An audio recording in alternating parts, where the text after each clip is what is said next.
A rancher came begging for milk, and the Chinese woman breastfed the baby and became the mother he needed. The sky was a sheet of iron, heavy and gray. Winter had seized the Wyoming territory, and a blizzard was clawing at the plains, promising a cold that could freeze a man's soul.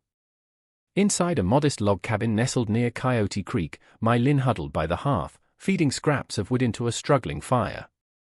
The wind howled through the chinks in the logs like a hungry wolf. She wore a thick wool coat, a gift from her late husband, over her simple tunic and trousers, her hands chapped and raw from a morning spent breaking ice at the well. She had just coaxed a fragile flame from a pine knot when the knock came. Faint at first, then frantic, desperate, and swallowed by the wind. My Lin stilled. Another knock, harder this time, a fist against the wood. She reached for the heavy iron poker resting by the fire, her heart a frantic drum against her ribs. Then a voice, broken and pleading, cut through the gale. "Please, to milk, my son. He's dying." She froze.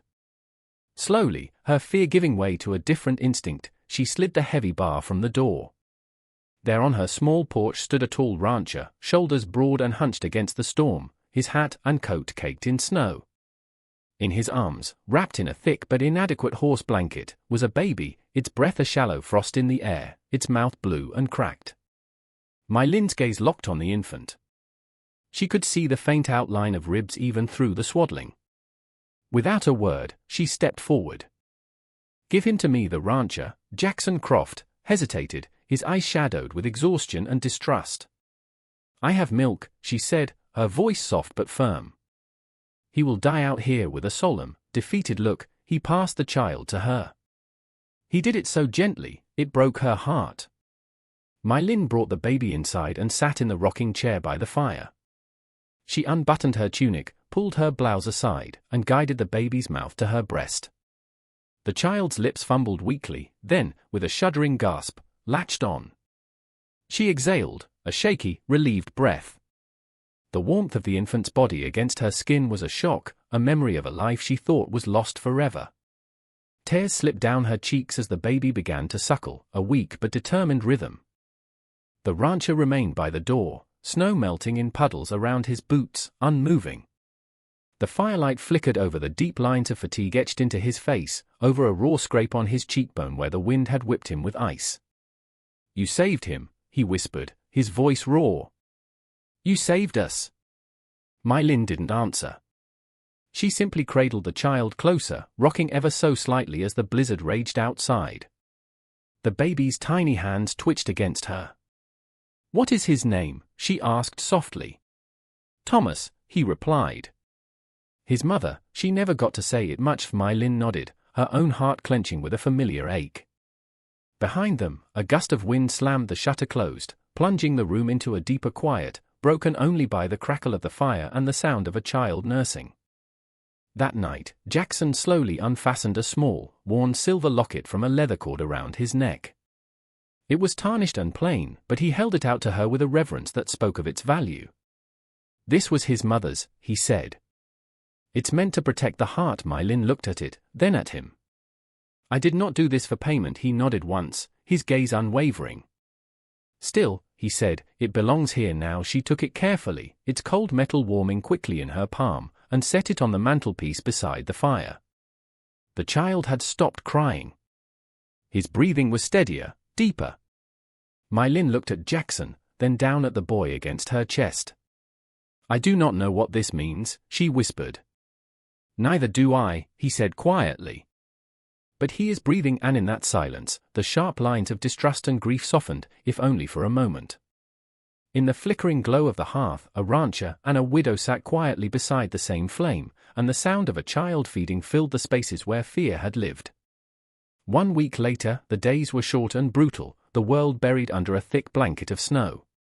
My Lin marked time now, not by the sun, which was a pale disk in a white sky, but by the sound of boots crunching through the snow just after dawn. Each morning Jackson Croft appeared, wrapped in his heavy coat, carrying the child My Lin had begun to call an, a name from her own tongue meaning peace. He never stepped inside unless invited, standing on the porch as the wind whipped around him. But the baby's cries had softened to whimpers. His skin was no longer pale with cold. His small hands began to reach for her when he saw her face. My Lin would open her arms, and the child would melt against her as if he had always belonged there. "You named him," Jackson said quietly one morning, watching as she fed the boy by the fire. "I had to call him something," she replied, brushing the baby's soft brown hair with her fingertips. "And means peace. That feels right, does it not?" Jackson's eyes did not meet hers, but he gave the smallest of nods. Later that morning, My Lin set a pot of rice porridge and salted pork simmering over the fire, adding shavings of dried ginger to ward off the cold. She steamed small, savory buns she had learned to make from her mother. When Jackson came back to collect them that afternoon, she wrapped 2 of the warm buns in cloth and handed them to him. "For the journey," she said. He hesitated. "You do not owe me more if I do not give out of debt," she replied. "I give because he is hungry." "And so are you." He took them with a quiet nod, his eyes flickering toward the boy, now curled in a makeshift cradle she had lined with her own winter quilts. That night, long after the fire had burned low and the child slept deeply, My Lin stood by the frosted window, sipping the last of her jasmine tea. The moon was a silver coin in the frozen sky. Her eyes scanned the darkness, expecting only the shapes of snow-laden pines. But there, beneath the twisted silhouette of a cottonwood, stood Jackson, a silent, unmoving guardian. She did not light a lamp. She did not call out to him. But her breath caught in her throat, not with fear but with something else. Protection. Presence. The next morning, after Jackson had taken and vanished into the snow-covered hills, My Lin went to stoke the fire. When she returned to the cradle, a small object sat beside it. She picked it up carefully. It was a tiny songbird, no longer than her thumb, carved from dark pine wood. Its wings were outstretched as if in mid-flight, its form elegant and free. She turned it over. On the underside, carved with a careful hand, were the words, "So he will know he is freed." My Lin pressed a hand to her chest. The child stirred in the cradle, gurgling softly. Later that evening, when Jackson returned, My Lin met him at the door. "You made this," she said, holding up the bird. "Yes," he said simply. "It is beautiful. It is for a rancher's son," he answered. "The bird sees everything, flies anywhere. My son must know that, even if he grows up between these 4 walls." And My Lin looked at him for a long moment, then stepped aside. "You can come in," she said softly. He hesitated, then for the first time, he crossed the threshold fully. He sat on the floor near the hearth while she cradled the baby. For a long time, neither of them spoke. The fire crackled, a warm and living thing against the deep cold outside. My Lin glanced at him, then back to "And you are not what they say," she murmured, thinking of the harsh whispers in town about the solitary rancher. "I am what this land made me," Jackson replied. "But I have never hurt an innocent soul." "Not once," she nodded. "I believe you." Outside, the wind howled its lonely song. Inside, a flame flickered in more than just the hearth. Trust had taken root, not in grand words, but in small, silent things. A bowl of hot porridge, a carved bird, a man who stood in darkness not to threaten but to guard, and a woman who was beginning to understand that her home had grown not only warmer, but fuller. The fire had burned low. Outside, the wind scratched along the walls of the cabin like an animal trying to get in. Inside, My Lin stirred the coals with the iron poker, watching them pulse red, then dim again. Jackson sat across from her, knees bent, hands resting loosely over them, and slept soundly in the cradle between them, one small hand clutched around the carved bird. My Lin broke the silence first. "He had his father's eyes," she said, her voice barely rising above the wind. "My husband, Wei. He worked on the railroad. A blizzard came, much like this one. He never returned." Jackson said nothing, but his gaze never left her. "I waited for 3 days. I kept a lamp in the window and the fire burning, hoping he would see the light and find his way home." She looked into the flames. He did not. The silence grew long again, filled only by the wind and the fire. "My wife passed 3 months ago," Jackson added, his voice low.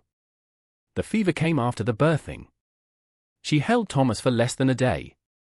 Said she couldn't stay in a world so cold without him. He slowly reached into a pouch at his waist and drew out something wrapped in deerskin. He handed it to her without a word. My Lin unfolded the cloth. Inside was a square of rough linen.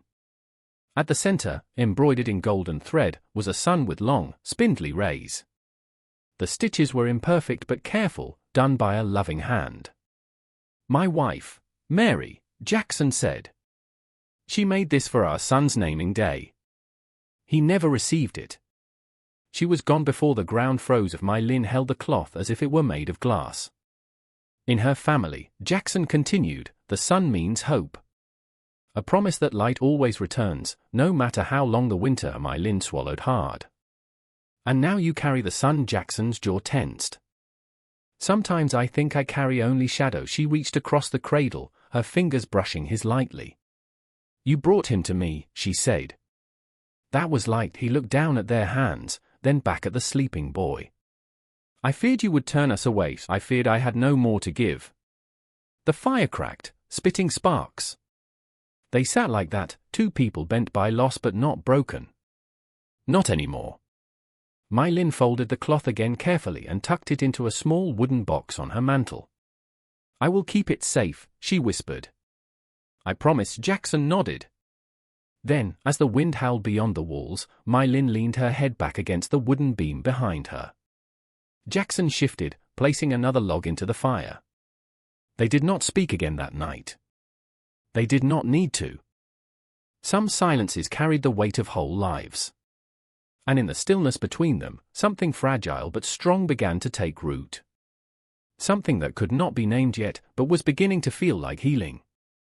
Word traveled fast in Coyote Creek, even through the snow.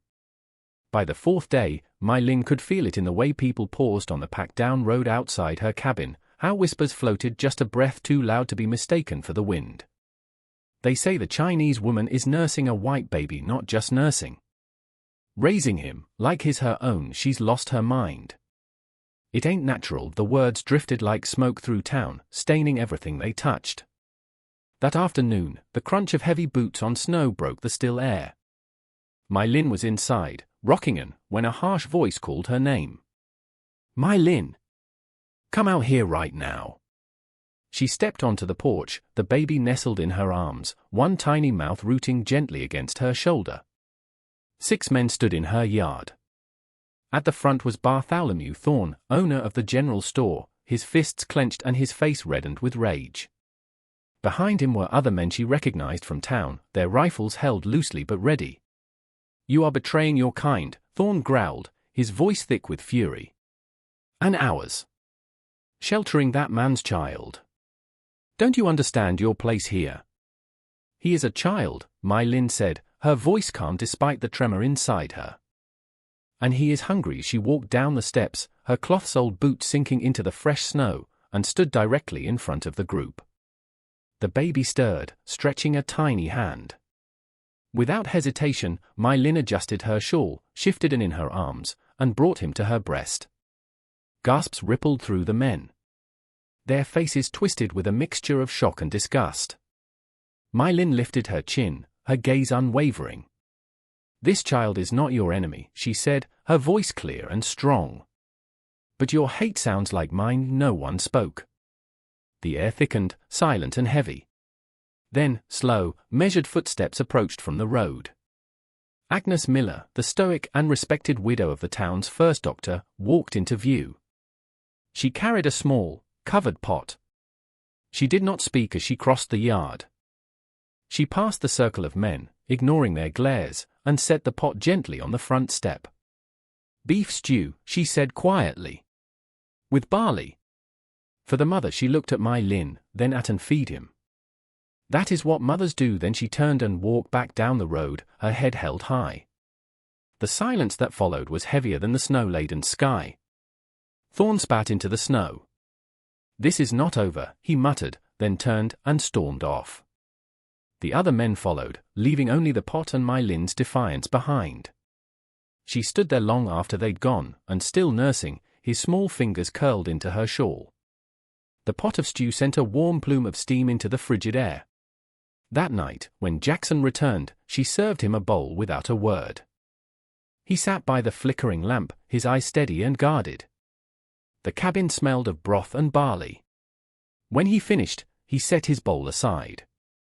They came, he asked. They left, she said. His gaze drifted to the cradle. And the woman? A stew and a few kind words, My Lin smiled, wearied but resolute. Jackson nodded, a deep understanding in his eyes. Kindness is a rare thing in a hard winter. He placed his hand over hers. His fingers closed around it, warm and surprisingly gentle. The fire popped softly behind them, embers dancing in the dark. And beyond those walls, Coyote Creek was still watching, its judgment lingering like a restless ghost. But inside, a mother, a child, and a man sat together, bound by the quiet courage to choose warmth over the cold. They came just after dusk, when the last of the light bled from the sky and the wind picked up again. My Lin knew before she heard them. She felt it in the way and stirred in his cradle, whimpering not from hunger but from a deeper unease. Jackson was by the fire, sharpening a blade. He paused, lifted his head, and listened. "Boots," he said. More than a few, then came the pounding on the door. "My Lin. You've got one chance. Open up." My Lin stood, her heart a trap bird against her ribs. Jackson was already at the door, tall and silent. "No," she whispered, placing a hand on his arm. "Let me." He stepped aside. She unlatched the door and pulled it open. Bartholomew Thorne stood there, flanked by 6 men, their faces twisted in the lantern light. "I warned you," Thorne said, his eyes darting between My Lin and Jackson. "Hand over the boy. He belongs with his own kind." My Lin did not move. Jackson stepped into the doorway beside her. He wore no weapon on his belt, but his presence alone was like steel. "You do not belong here," Thorne spat at Jackson. "And she has no claim on that child." Jackson looked at him and said nothing. That calm, absolute silence was more unsettling than 100 shouted threats. One of Thorne's men, a burly fellow named Finch, sneered. "Say something, Croft. Or are you going to hide behind a foreign woman?" Still, Jackson did not speak. He took one step forward, until he was standing between My Lin and the men. Finch moved too fast. He lunged, maybe to grab the child, maybe to push past Jackson. But before his hand reached the doorway, Jackson caught him by the wrist. With a single, fluid motion, he twisted it down with enough force to drop Finch to his knees in the snow. The man's rifle clattered to the ground. The others tensed but did not move, not with Jackson's unwavering gaze on them. "You do not own this child," Jackson said, his voice low but carrying like thunder in the still night. He looked at My Lin, then back at Thorne. "She is his mother. And I am his father." My Lin's breath caught. The fire crackled behind them. No one moved. Thorne took a step forward, then thought better of it. "You'll regret this," he hissed. My Lin stood taller. "You are not the law here, Mr. Thorne. And neither is your fear." Thorne stared at her, then at Jackson, then turned. "Let's go." One by one, the men followed. When they were gone, My Lin shut the door slowly, then leaned against it. Jackson picked up the fallen rifle and set it gently against the wall. "Are you hurt?" she asked. "No," he said simply. My Lin looked at him, the man who had not drawn a weapon, not shouted, only stood his ground. "What you said?" she whispered. "Was it true?" Jackson's eyes softened. "Which part?" "That I am his mother's." He walked to the cradle. And stirred, then slept again.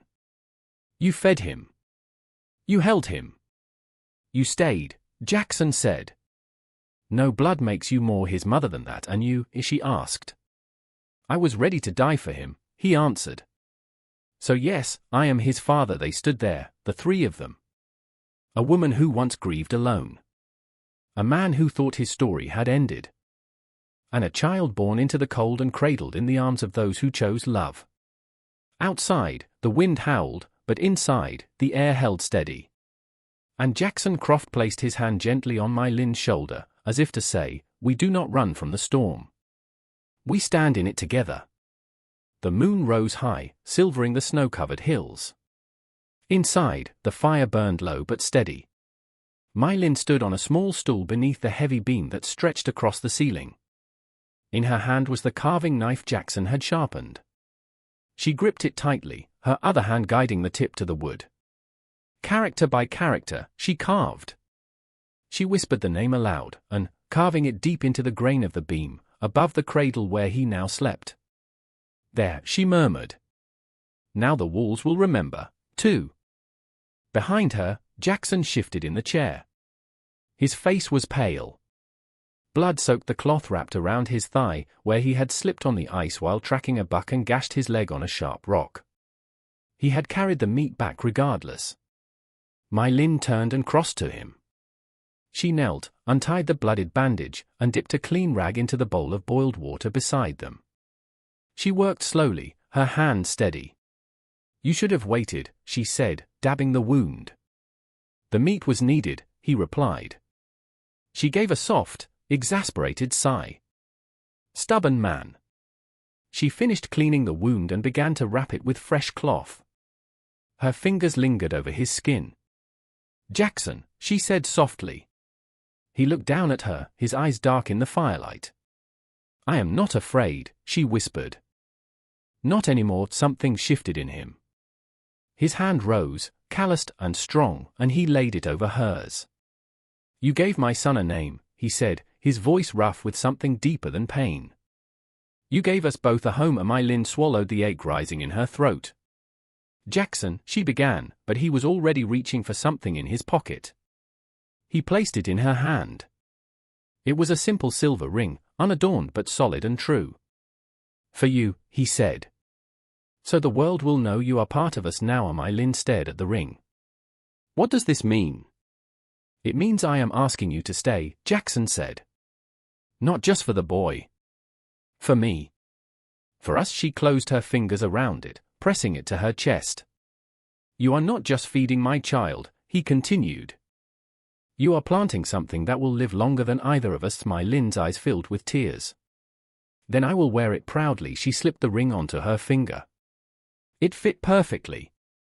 Outside, the wind rustled the bare branches of the pines. And stirred in his sleep, then settled again. Jackson leaned back in the chair, his breathing slowing. My Lin curled on the floor beside him, her head resting lightly against his knee. "We'll plant in the spring," she murmured. "Corn, beans, squash. And a small garden of herbs, like my mother grew." He looked down at her, his expression softening. "And will grow strong with them." She smiled. "I carved his name into the beam tonight," she said. "So this house will remember." Jackson closed his eyes. "It already does." They sat in silence as moonlight slipped through the window. Tomorrow the world might knock on their door again with its judgment. But tonight, there was only warmth and the name carved into the wood above them, and the knowledge that a new family had been born, not from blood, but from courage. The sun had nearly set when Agnes Miller's warning came, delivered by her young son. "They are coming tonight. Thorn won't wait for the law." My Lin's heart pounded as she hurriedly packed a knapsack. Jackson wrapped a sturdy leather sling around the baby's cradle. Moonlight streamed through their cabin's doorway as they slipped out, My Lin clutching and close. They moved silently toward the timberline, feet sinking into the deep snow. The forest loomed, a cathedral of shadowed trunks. Jackson led them deeper, the ancient trees muffling their passage. They reached the creek, a ribbon of black water flowing between banks of ice. Jackson paused, then motioned for My Lin to follow a steep path upward. But just beyond the creek, moonlight glinted off a rifle barrel. Dozens of shapes materialized from the shadows. Thorn and his men. They had drawn a trap. Jackson pressed My Lin back against a snow-covered boulder, rifle raised. "Stay," he whispered. "Protect him." Thorn stepped forward, a sneer in his lantern light. Nowhere left to run. Jackson's knuckles whitened around the rifle stock. My Lin clenched and unclosed her eyes, her heartbeat drumming. She thought of the silver ring, the name carved overhead, the life they were building. Then a shot rang out, not from Thorn's side, but from behind them. A torch flared. A tall figure emerged onto the path. Reverend Gideon, followed by a man wearing a federal badge. "Sheriff Warren," he said briskly. "U.S. Marshal." Reverend Gideon stepped forward, his voice ringing in the cold air. "Back off, Bartholomew. This family is protected." Thorn squinted, shock and fury twisting his features. "This is town business. This child and his mother and his father are under federal protection," the marshal replied, his voice like iron. "One step further, and you take on the United States." A murmur ran through the men. Thorn spat on the ground. "We'll remember this." The marshal raised his hand. "Leave now. And consider this your only warning." With a final glare, Thorn motioned to his men, and they retreated into the darkness. The moonlight returned fully, and the forest sighed. Reverend Gideon approached. "Are you hurt?" he asked. Jackson knelt, examining a long tear in his trousers where a bullet had grazed his thigh. A full year had passed. Seasons turned over the hills of Coyote Creek, and the cabin had grown. A garden bloomed in the summer and lay sleeping under the winter snow, but its roots were deep. Laughter echoed from the porch. My Lin had turned the old smokehouse into a one-room school, teaching a half-dozen children, settler and rancher alike. Inside the home, Jackson carved wood day after day. The crib he built for Anne was sturdy and beautiful. On its side, he etched symbols: a soaring bird, a steadfast mountain, a winding river. On a quiet Sunday morning, he placed it beside their bed, his dark eyes glinting with pride. That evening, as the first stars pierced the sky, Jackson brought My Lin to the fire circle behind their home. Strings of paper lanterns swayed from the trees. Nathaniel sat on Agnes Miller's lap, playing with a ribbon. Jackson knelt beside her. "My Lin," he said softly. "Will you live with me, not as mine, but as my equal?" My Lin's breath caught. She knelt beside him, wrapped her arms around his neck, and pulled him close. "I am already home." Their ceremony was simple. Reverend Gideon stood not as a minister, but as a witness. My Lin wore a dress of deep blue, and a red silk sash was woven around her waist. They stood beneath a hand-built arch of pine and winterberry. No vows were needed.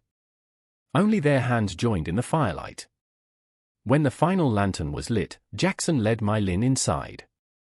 There, he reached for the thick crossbeam above their hearth. With his carving knife, he etched two names beside the Chinese character for Anne Jackson. My Lin. Then, stepping back, he looked at her. "This is our home now." My Lin touched the names, feeling the grooves beneath her fingers. So simple, so permanent. A record not just of people, but of belonging.